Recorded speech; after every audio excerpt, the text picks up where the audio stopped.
sometimes a CEO would come in and he would say, I want to revolutionize this business when it doesn't need any revolution. In fact, the perfect CEO for that business would say, I just need to make sure I do nothing to harm this business. Welcome to the My Future Business Show, where we get you in front of your best audience and keep you there.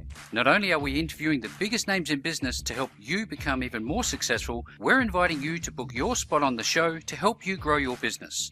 So at the end of the call, make sure you fill in the interview application form at myfuturebusiness.com/interviews. Hi and welcome to the My Future Business Show. My name's Rick Nuske and it's wonderful to have you back. I have on the line with me Lior Gantz from Wealth Research Group. How are you, Lior?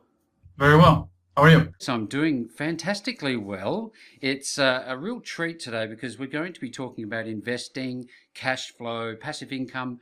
Pretty much we're going to bounce the ball around today. Lior, tell us a little bit about what's happening with the Wealth Research Group. Sure. Wealth Research Group is a free financial newsletter that has been around since early 2016, basically 2.5 years. Mm-hmm. And it's a labor of love, basically. I started it after I liquidated a fund that I managed for a few high net worth people. Mm-hmm. And my focus, my passion kind of altered towards getting in front of a bigger audience that wants financial education and not to have its money managed. So to empower it. The newsletter is combined of both just updated economic news and what's going on. It also has a feature that is very unique to it where I share my own portfolio and what's going on right now in my own investments. And it features small cap speculations. For example, in 2016, we profiled 12 companies in the resource sector, gold, silver companies that all either doubled, so 100% gain or more. One of them even had an 800% gain. And in 2017, we had a huge focus into cryptocurrencies. For example, Ethereum, we were the first newsletter on the planet to feature it at $12. It went over $1,000 per coin. So that was huge. Still our biggest winner, over 9,000% gain for people who went from bottom to top. Now in 2018, we focus on a few key themes, which I'm more than happy to discuss. But the idea of this newsletter is both that there's a newsletter and then on the site, there's a wealth library of PDF reports that is accessible to anyone. Mm-hmm. And it's basically an aggregated page with 18 years worth of my own research into investments that you can download. And you'll see that, or the dividend page, which is something I'm a huge fan of. And look, for me, my dad went bankrupt at the age of 13, and that forced me into financial education, which is both a blessing and a curse. But I see it as a blessing because it happened so early. Yeah. That made me stand on my 2 feet, and I've been working ever since. That's why I have a passion for this as well. One of the first things I did, Lior, was to sign up for your Wealth Research newsletter, you're calling it here. So anybody who's listening to the call today, go ahead and absolutely do that. Lior, I'd love to ask, if I'm starting out with $10,000 today, where would be the best place to put some of my money? Well, first of all, it's important, Rick, to understand realistically what the investment world, what passive investing can generate. Mm-hmm. So the S&P 500 or the NASDAQ or the Dow, the three major indices, usually they will return between 7 to 10% a year. And that's over 200 years of history. So we know that is how the American economy grows, and we can make a safe bet that this is what will continue going forward. Right. So $10,000 would double every 8 years or so. So if you're 25 and you put $10,000 in, you'll have like $100,000 by the time that you retire. And that is not a sure thing, but it's the surest thing in investing in the broad indices. If you want to enjoy better returns than these three indices, you can look at indices that have performed better, and there's a few niches that have performed better with higher certainty, with more, even more safety, and they would return about 10 to 12% a year. and that will double your money in about every 6 to 7 years. So you'll have $10,000 will become in about 4 decades, will become a little over $100,000. But that is the extent of it. That is how the nature of $10,000 would go in the capital markets, unless you take on a more specialized niche and put in much more hours and become an expert on small cap opportunities, which can go either way. So you're taking on much more risk, but you end up with a situation where you can double your money within a year to 2 to 3, and not 7 to 8 years. And over time, that makes a huge difference. So there's a trade here. There's a balance. There's a way to think about this. If you want to do less work and less research, you need to stick with the more predictable investments. If we're talking in the stock market, obviously, Rick. Yeah. And if you're looking to take on more risk for the sake of higher returns over time, then you can do that by making a lot more research before you commit to any investment. That gives you a higher degree of certainty that you've done your homework. But every business that is a smaller business faces more threats from external threats, from competition, than the big businesses do. For example, take a company like Coca Cola, which is worth around $150, $170 billion, and they have around $40 billion in cash right now. If you raise $40 billion right now, you won't be able to replicate a company like Coca Cola. And so trying to compete with them, if anyone in the beverage business tells you, hey, let me raise $40 billion and let's build another Coca Cola, it isn't that easy. Because of the brand and the franchise and everything that has to do with their distribution facilities and all of the reputation that they've built with consumers that are absolutely addicted to their product. And so it's not that easy. So small cap businesses have a high failure rate, and therefore you need to find entrepreneurs that are able to sleep in the office for about 2-3 years, basically, in order to build these businesses. You're looking for people who are willing to sacrifice everything to build a business. That is how these small businesses become huge. If Jeff Bezos ever writes an autobiography, you'll see that he probably spent 24 hours a day on Amazon in the first 5-6 years. Yeah. These are the type of people that you're looking for. So the trade-off here is either go with established companies that have a predictable rate of growth, or a more predictable rate of growth, because they have less external threats that they're facing, or go with a balance of both. Why not go with a balance of both? But obviously, with $10,000, you're looking at a situation where if you spread it too thin between 10 companies, for example, even just the fees involved with trading would erode some of that income. So if you're really asking me what to do with $10,000, I would say stay in cash. Don't do anything. Wait for a huge crash, and then put everything in one surer or safer opportunity, and let that money grow.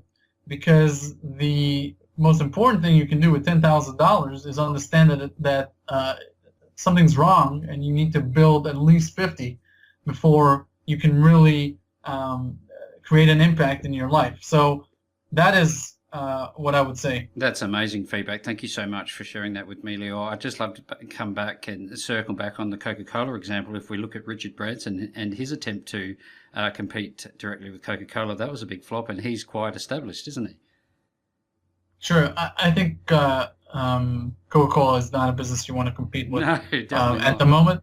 And the reason is people don't realize it, but for the example of Coca Cola, and I think the shares are overvalued right now. So I think it's a great company, but not a great investment, which is a huge difference. Yeah. So great businesses, there are tons of great businesses, but it doesn't make them great opportunities for investors, because they can be great businesses that investors know that they're great businesses, and therefore there's no mispricing, and you'll get mediocre rate of returns when you invest in them.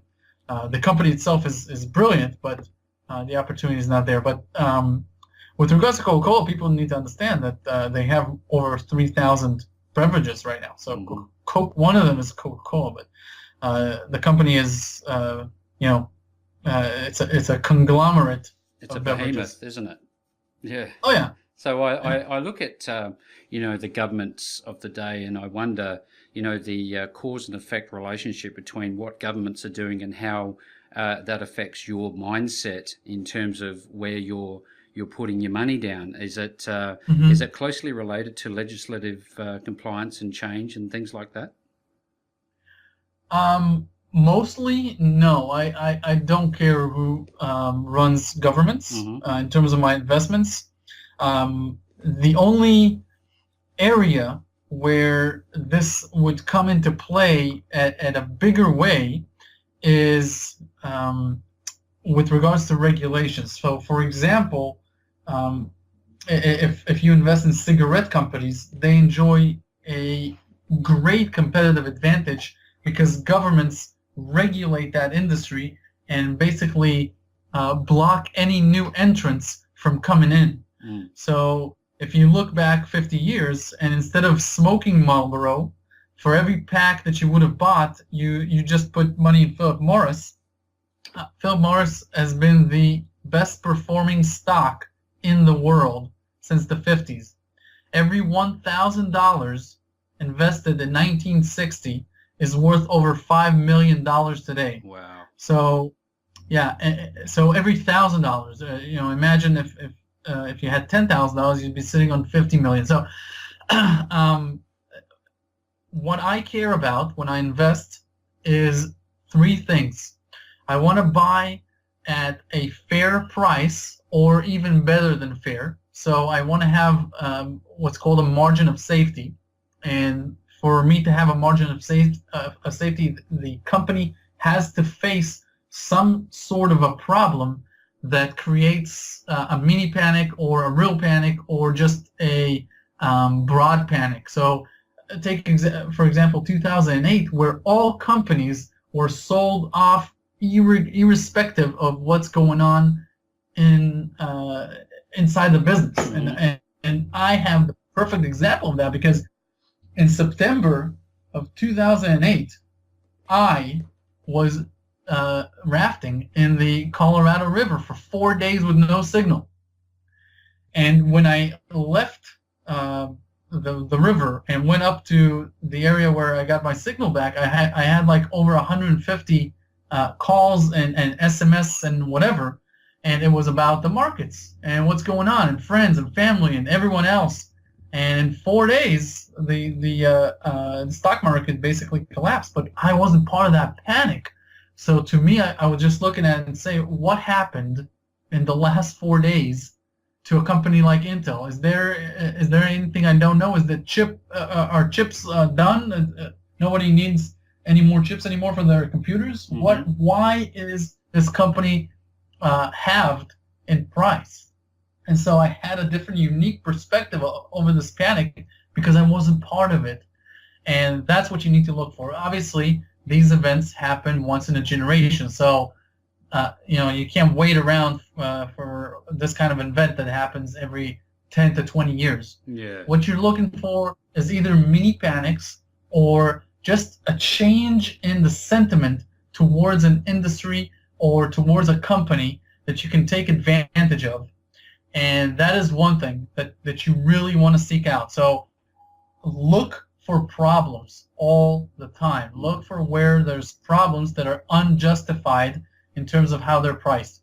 The second thing you want to look for is you want to look for companies that have a strong brand or a very unique competitive advantage that allows them to stay profitable no matter what interest rates are doing, no matter who's in charge of the government or anything else that has to do with this. So this is an important thing. And the third thing you want to do, and this is the most important thing, is to reinvest the dividends that you receive from the companies that you invest in. And I can't stress this enough. If you do that, you will outperform nearly 9 out of every 10 investors in the world in the next 20, 30, 40 years. So we're talking about compounding, aren't we? We are talking about compounding, yes. If you compound, then you really are taking a lot of the emotion out of it, and a lot of the brilliance that people attribute to investing. Compounding is the most important attribute of long-term passive wealth in the stock market. And you can go to WealthResearchGroup.com/dividend, where we wrote about 6 reports on this subject, and you can go over it over the weekend, and this will absolutely change the way that you look at investing and how you invest, etc. And obviously, we talk about this in the newsletter as well. So it's a key cornerstone component of investing. Yeah, and it shouldn't be such like a brainstorm. Compound interest is something you get taught in grade school, and yet many of us seem to forget these principles, don't we? I think the more you delve into this, if you spend about 50 hours reading about compounding, then you get over this threshold that the stock market is a giant casino, and you move into the world where you understand it's a giant casino for whoever does not understand what the stock market is. Because all the stock market is a giant market full of stocks. That's how you need to think about this. It's not a stock market, it's a market of stocks. Mm-hmm.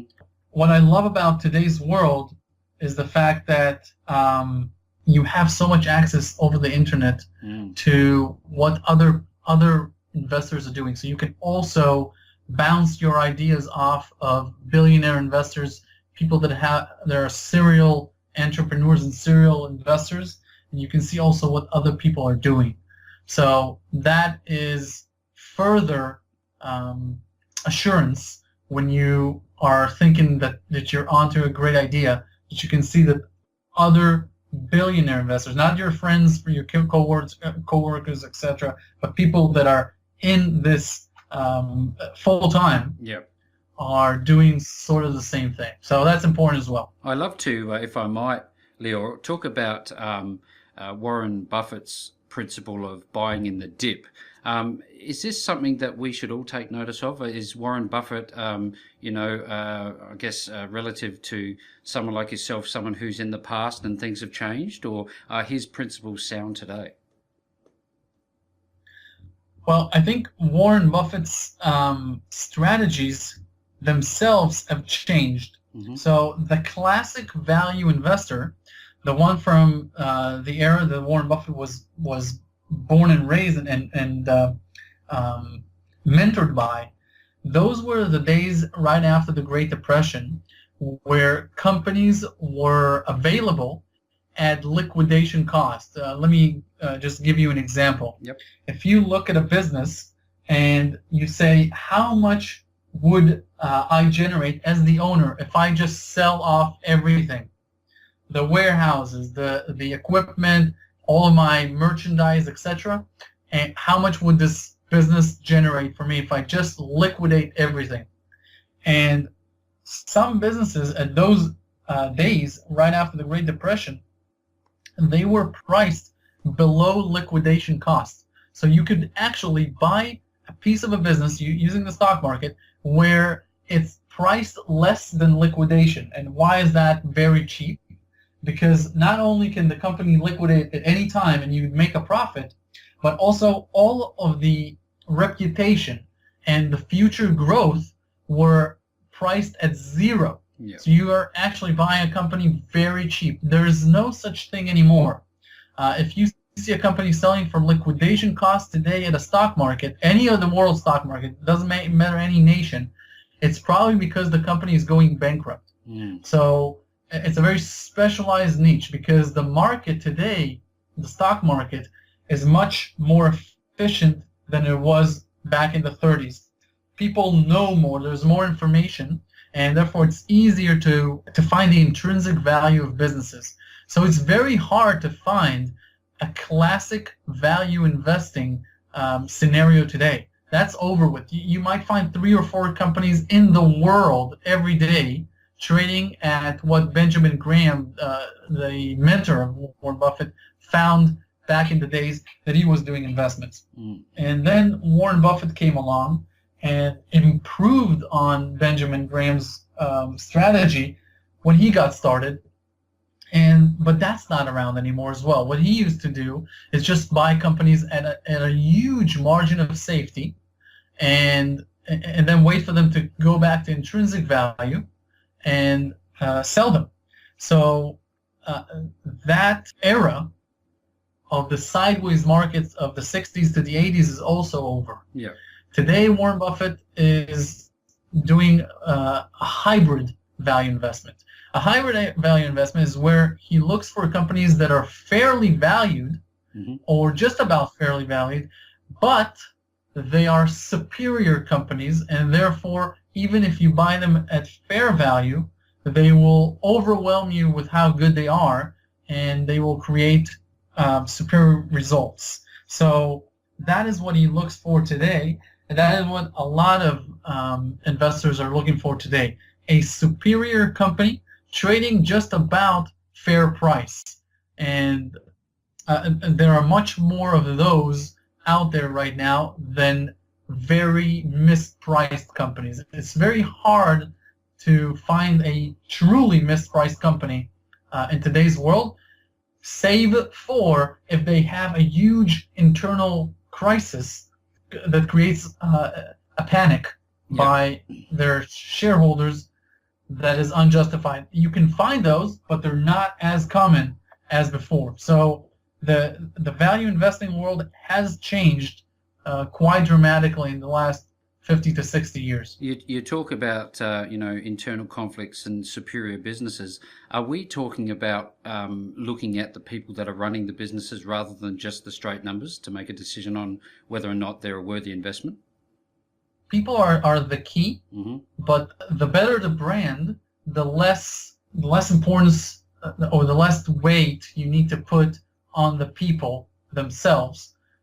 But obviously, it's always critical to see who runs the company, because you can have even a strong brand, and the wrong management could do something to harm the brand.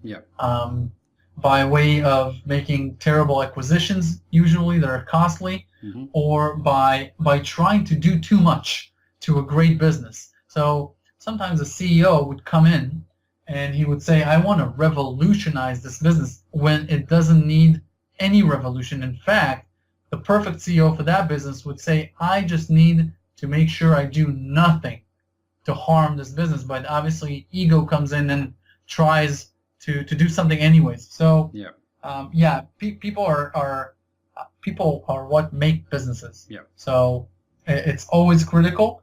With small cap companies, such as the ones we often profile at Wealth Research Group, it's all about the management. Small cap companies in general are highly susceptible to managerial skills. So if you find superior managers or leaders, then you most likely will see a company that will succeed when the time comes and when the market backs it in the right way. Yeah, that's great feedback. Thank you so much for sharing your insight. For those who are just starting out and those who are listening to the call today, it's not necessarily as clear cut as just saying, hey, look, it's good people or it's good systems. It could be a combination of those things. And so definitely make sure you reach out to the Wealth Research Group and have a look at their website for more information. Lior, I'd love to talk about the dollar, $1. And I look at this and I think to myself, this is a currency that was created by human beings. What would happen when and if we had a major crash? I often hear people talking about having investments in precious metals. What is your take on that, and what should would be looking at in terms of precious metals? That's a great question. So fiat currencies are by nature eroding in purchasing power year over year. All of our currencies are national currencies that have a lot to do with the stability of the economies that back them. Obviously, the U.S. has the number one economy in the world. It's the number one place to do business in the world, and that's why their currency is used as the world reserve currency. Mm-hmm. Now, they are abusing that privilege of being the world reserve currency, and that's why we're seeing the purchasing power of the dollar go down over time. Now, the question is what to do about this. There are two things that you can do to offset inflation in your life. One is to always earn more. Let me rephrase this. There are three things you can do. One is to always earn more. As you earn more, obviously you're combating inflation. So if your wage or your wages or your profits, your business profits, increase every year at a rate that is bigger than inflation, then inflation doesn't mean anything to you. So that's one thing. The second thing is you can invest in companies that have a strong enough brand to where they can raise prices of their products to meet the erosion power of inflation. They can raise their prices without customers going away to any other company.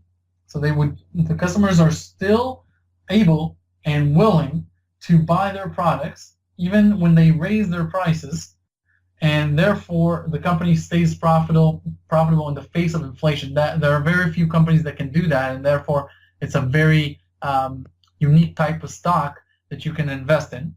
And the company needs to have a very important product and a very favorable brand to do that kind of stuff. And I can talk about that later, what kind of company can do that. And the third thing you can do is invest in precious metals. Now, what you can do with precious metals is what I did personally, Rick, is take my monthly expense account and quadruple it by 24. So multiply it by 24 months. Mm-hmm. And basically have 2 years worth of fiat currency converted into physical precious metals. So I always have either in a few vaults or in my main residence the equivalent of 2 years worth of physical precious metals, 80% gold, 20% silver, that are just sitting there. Yeah. And they make sure that at least 2 years worth of my expenses are safe from inflation, and they are sitting in two monetary metals that have stood the test of time for thousands of years, and they will probably continue to do so for thousands of years more, mm-hmm. unless society comes up with a better solution for them. Yeah, you can think of precious metals as an insurance policy that you're buying against the mismanagement of fiat currency. So when you buy an insurance policy, you're not looking to make money. Nobody buys insurance with the hope that his house burns down, right? Mm-hmm. So that's the way you need to look at that position. You're not going to make money by owning precious metals, but you are going to be protected. Mm-hmm. Now, you can add a layer of speculation to that and say, look, I believe that governments will mismanage fiat currencies in a major way, and therefore I'll have more exposure to precious metals because I think that will help my purchasing power, and I can buy on crisis. So when there's a crisis, I can buy. For example, in Turkey right now, if you own a lot of precious metals, you're obviously able to buy more real estate while other people are not. Mm-hmm. So if you look at a crisis situation, that helps you. So that's another way to look at that. Mm-hmm. The third way to look at precious metals is to invest in the mining shares themselves. And that is something that is highly speculative, and you need to really be an expert on the top winners in the precious metals sector to do that. So you really need to know the people. Yeah. again, thank you so much for sharing that, Leo. I just wonder about why it is important to have your hands on some precious metals. Now, is this because of the utilitarian value that somebody can use gold or silver for?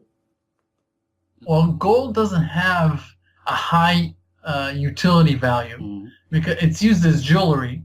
It's used in some electrical capacity.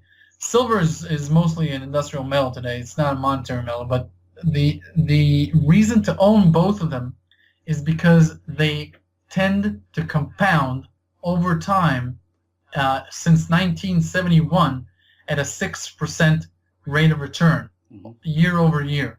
$35 per ounce in 1971. Today over $1,200.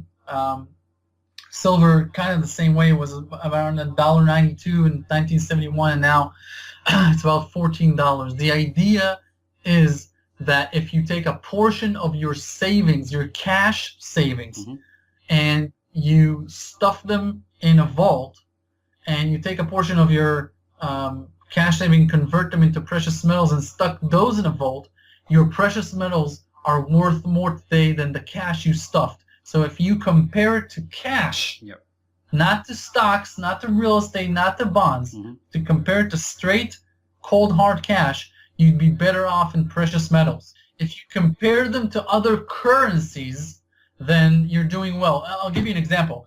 If Warren Buffett and Berkshire Hathaway used as cash hoard, because he has a cash hoard all the time, he keeps about 20% of the company's finances in cash or short-term bonds. If he would have chosen to do that in precious metals, shareholders of Berkshire would be much wealthier today if he had done this for 47 years. You can't compare precious metals to investing in stocks, which are dynamic, organic, growing companies. They will always, on average, be better investments. But if you compare it to other alternatives to cash, precious metals are superior. If you go to WealthResearchGroup.com/gold playbook, you'll find the most lengthy manual, the most comprehensive manual online regarding precious metals investments that we put together in a two-part series. So anyone who's looking to get into that sector, that's a great introduction to that sector overall. And we're about to profile our number one stock for 2018 in the precious metals sector later on for subscribers of the free newsletter in September.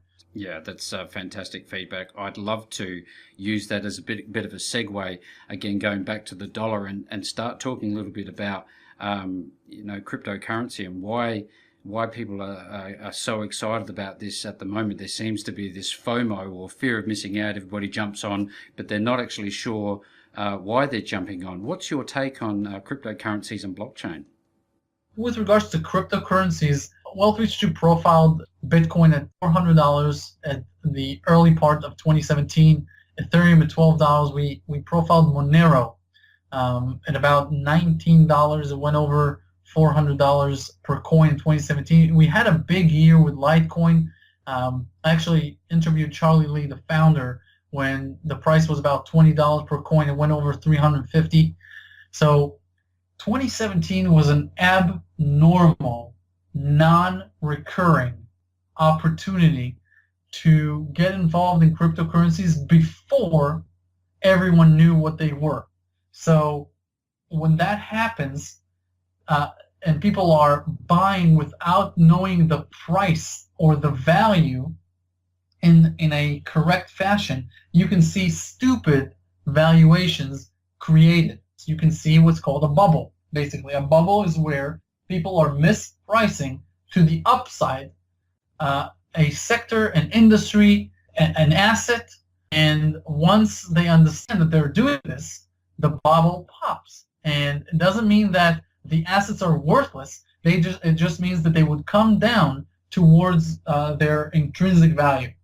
Now, there's a huge debate regarding what is the intrinsic value of any of these crypto projects that are out there. There's about 1,900 or 2,000 of them out there. So you can look at this in three ways. One is the fact that they're not regulated yet. Mm. So that is an important attribute. Regulation might increase their value or decrease their value, and therefore it's very hard to understand their value. Yeah. Secondly, you can understand that there are creators, developers, management teams behind them, and therefore some of them are to be treated as small startup companies that may or may not have a future. The fact that somebody is able to create a token is not a breakthrough at all. In other words, you and I can create a token by end of day today, which will be called the Lior Coin. All we do is hire a developer that knows how to create a coin on the blockchain. Mm-hmm. So there is no breakthrough in that, in the technical aspect of it. It's the same as we would go and take a company public. It would just be much more advantageous to us to do it this way in terms of our costs. 17 is over. Whoever made millions made their millions. Even a little exposure made big money. Yeah. So, but that is over. Right now, you can't create a situation where it goes from unknown to known anymore. Cryptocurrencies are known. Yeah. So you won't see crazy mispricings anymore. I was on that ride in early 2017, and I watched the rise and fall almost minute to minute, and you could go up, many percent and drop as many percent in mere minutes, and that seems to be happening still, but not to the same degree as it was back then. Is there an element of large financial whales, as they call them, coming in and just pumping and dumping? What's going on behind Bitcoin, particularly in this respect, do you think? You can speculate by looking at the chains on the block, mm-hmm. and understanding who's if there's big buyers or big sellers, etc. Mm-hmm. But part of the value of Bitcoin is that you don't really know that part. But as an investor, you really have to think, what is the goal of owning Bitcoin for you? So Bitcoin doesn't pay a dividend. It doesn't generate profit. It sits there and does nothing unless there is a utility for you. So if you have to move money around without anybody, any government or any financial institution knowing about it in some sort of capacity, Bitcoin is important to you right now, today. If you need to flee your country with your assets, people used to do that by changing their assets into diamonds and shoving them into a little packet and then going through the border. Now they can do it digitally. So that is a current utility of Bitcoin. Now, what people are speculating on is the fact that in the future there will be much more utility to Bitcoin by the fact that merchants will be inclined to accept it over fiat currencies, because the fees involved would be lessened than credit card companies and all these financial institutions that are mediating transactions. Mm-hmm. And therefore, that is the speculation, that the Bitcoin blockchain itself would be worth much more than it is today. And that's a mere speculation. So as an investor with Bitcoin, you're speculating that the current value of the blockchain is less than what it would be in the future. So you're banking on the fact that the developers will be able to do a better job and bring this into the mainstream by developing the right technologies, the right applications, the right user experience, etc. What is very unique about Bitcoin is that it is not a national currency at all. So it's a planetary currency, and there's many great attributes to that. The speed at which it works, and the speed at which money moves around, and the fact that no one can confiscate it. That is an important part of it. On the flip side, if somebody steals it for you, you can't call mommy and daddy. So there's no Bank of America to call and say, hey, somebody just stole my debit card, or somebody did a false transaction here, and I need to investigate this. To kind of answer your question, what you need to look at is either if you're looking at Bitcoin, and then you need to make this judgment whether or not this will be worth more in the future. Mm-hmm. If you're looking at specific opportunities, you need to think in terms of a business. Is this coin, is this company behind this coin creating a product or service that will be used by others? And if so, what is the value of that? And then make a decision if it's undervalued or overvalued. It's a very risky asset class, very risky. Well, look, you've heard it from the man himself, Lior. That's fantastic insights. And if people want to touch base with you, Lior, where would they go? The best way to stay current is to subscribe to the newsletter, because that's where I put all of our top-notch, highest priority information. Lior, it's been an absolute treat, and thanks again for being on the My Future Business show. Thanks, Rick. It's been fun having you on the call with us today, so make sure to subscribe, leave us a comment, share us with your friends, and book your spot on the show. And if you're looking to create your own professional audio or video presentations, then for more details, visit myfuturebusiness.com/shop.